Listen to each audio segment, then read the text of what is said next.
Hello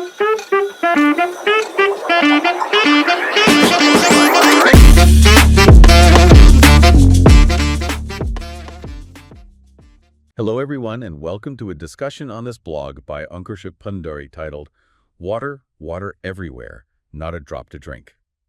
The knowing-doing gap under Ankur's thought-sharing banner, Excellence Intended. We are ASB version, and we're so thrilled you're joining us for this deep dive.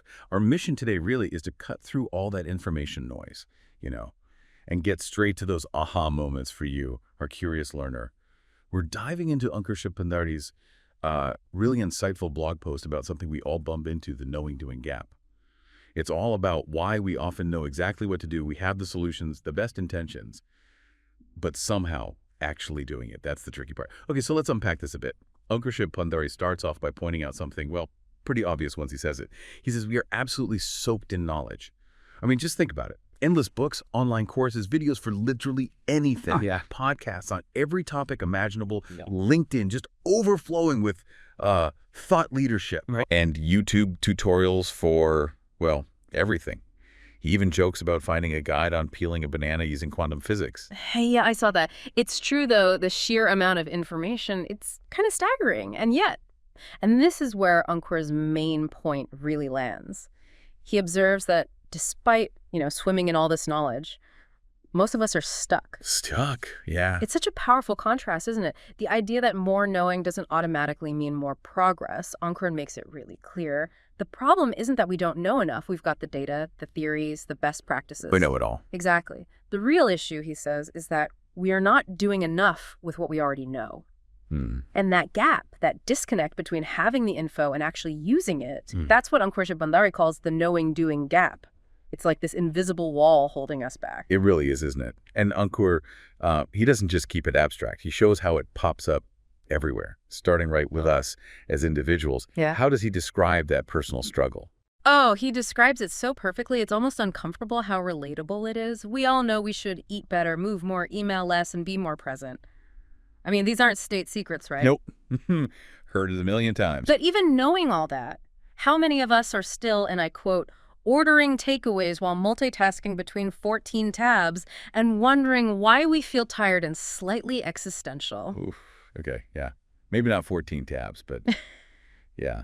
Guilty. It's funny because it's true. It's that classic feeling you know exactly what you should do, but pizza's on the way. The multi-tab existential crisis. It's real.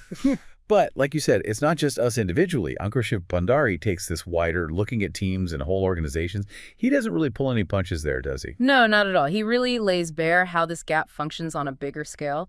So at the team level, you know the scene. Endless workshops, selfies from strategy offsites. Oh, the offsite selfies. Right. And these incredibly detailed action plans, color-coded to within an inch of their lives. So much planning, so much apparent alignment. It looks great on paper. Looks very productive. Totally. But then the actual action bit gets delayed until Q4 when things quiet down a bit. Which, of course. It never does. It's this endless cycle, planning, but the doing keeps getting deferred, like pushing a rock uphill forever. And then you zoom out further to the whole organization. Ankur talks about this almost comical collection of theories and models. He says there are enough frameworks floating around to make a PowerPoint cry. I can picture that. Vision statements, transformation journeys, capability matrices, innovation hubs. You name it, they've got a framework for it. Sounds super impressive, right? Very strategic. But the reality Ankur points to, Tuesday's big decision is still being made based on gut feel and Susan's spreadsheet from 2019. Oh, Susan's spreadsheet. The backbone of many organizations, I suspect. It just highlights the irony, doesn't it? All this sophisticated knowledge, these grand plans, but the day-to-day action, still driven by habit or gut or that old spreadsheet. So when you put it all together, Ankur's core message just screams out, doesn't it? Across every level, it's not about knowing, it's about doing. Exactly. He paints this almost sad picture of knowledge being gathered up, like this precious gem. We admire it, maybe polish it, but then it just sits in a folder somewhere, untouched, unused, forgotten. It feels like such a waste of potential, all these insights just lying there. Dormant. Yeah. Like a powerful engine we just look at instead of starting. Okay, now Ankur Shiv Bhandari really throws a curveball to hammer this home. An example that honestly made me do a double take. Walter White, from Breaking Bad. Yep. I mean, wow. That's a bold choice. It is bold, yeah. But it's actually a really, really effective illustration when you see his point. Ankur explains Walter White's massive transformation, from chemistry teacher to, well, that. Yeah. It wasn't because he suddenly learned some brand new chemistry. Right, he already knew the science. Exactly. His success, however you define that, came entirely from applying what he already knows. He just starts doing. Right. Ruthlessly, relentlessly, effectively. Ankur's point is crystal clear. Knowledge in isolation did nothing for him. Action did. That is what changed his world. It's a pretty stark reminder that just having the smarts isn't enough. You got to actually use it. He activated his knowledge. And we absolutely have to stress this, right? Ankur is not suggesting anyone, Oh, God, no. Start cooking meth. Let's be absolutely crystal clear on that. Please, yes. Very clear. It's purely about the mechanism. It's a dramatic, maybe extreme example of the raw power of taking action based on what you know. Even if it's uncomfortable or feels like a leap, it's about the act of doing, not the specifics of Walter's very illegal business model. Precisely. It's about bridging that gap, moving from knowing to doing. Which brings us to where this gets really, really interesting. Because Ankur Shiv Bhandari connects this whole knowing-doing gap thing to something fundamental. Our well-being, our happiness even. That's right. And it's a powerful connection he makes. He says bridging this gap can be life-changing. In fact, it can be happiness-changing. Happiness-changing. That's big. It is. And he explains why. He argues that happiness is not just about dreams or ideas. It is about progress. Think about that feeling when you finally tick something off your list that's been hanging over you. That little win. That sense of movement. Yeah, it feels good. Even small stuff. Exactly. That's progress. And conversely, when we know what we should do, we have the intention, but we just don't. It creates this internal friction. Ankur says this disconnect leads directly to frustration, stress, and eventually burnout.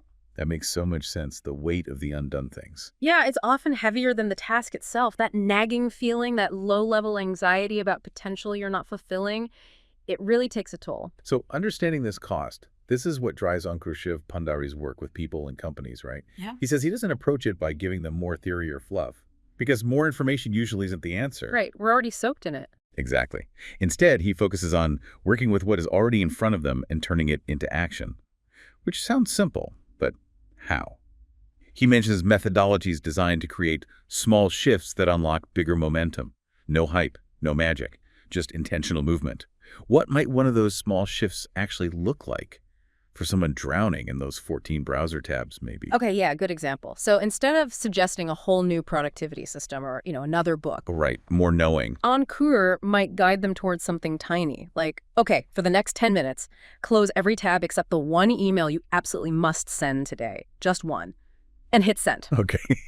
Manageable. Or for that team stuck after the strategy offsite, instead of tweaking the massive action plan again, maybe it's, let's pick one single concrete action from page 3. Just one. Assign it to Sarah. And let's do a quick 5-minute check-in tomorrow morning to see if it's done. Breaking it down. Making it real. Exactly. It's about building that bias for action, even tiny action. It chips away at the inertia. It proves to yourself or the team that movement is possible, that knowledge can become progress. It's like getting that first micro win that makes the next step feel easier. And Ankur sums it all up so powerfully. He says, and sometimes doing less knowing and more doing is the smartest move of all. Less knowing, more doing. I like that. That's an invitation, really. Shift the focus from just gathering more information to actually using what you've already got. Because progress isn't about how much you know. It's about what you do with it. Precisely. So maybe as you're listening, think about what Ankur Shiv Bhandari shared. Take a moment. What's one specific knowing-doing gap that kind of hits home for you right now in your own life? What's that one small action step deep down you should take? Something you've been putting off that could really unlock some progress, but you just haven't started. Just something to ponder. And with that thought, thanks for listening to this deep dive on Ankur's blog. We welcome you to join Ankur's social media channels as mentioned in the description for other thought pieces, especially on bridging the knowing-doing gap and related discussions. All the best from all of us. Bye-bye.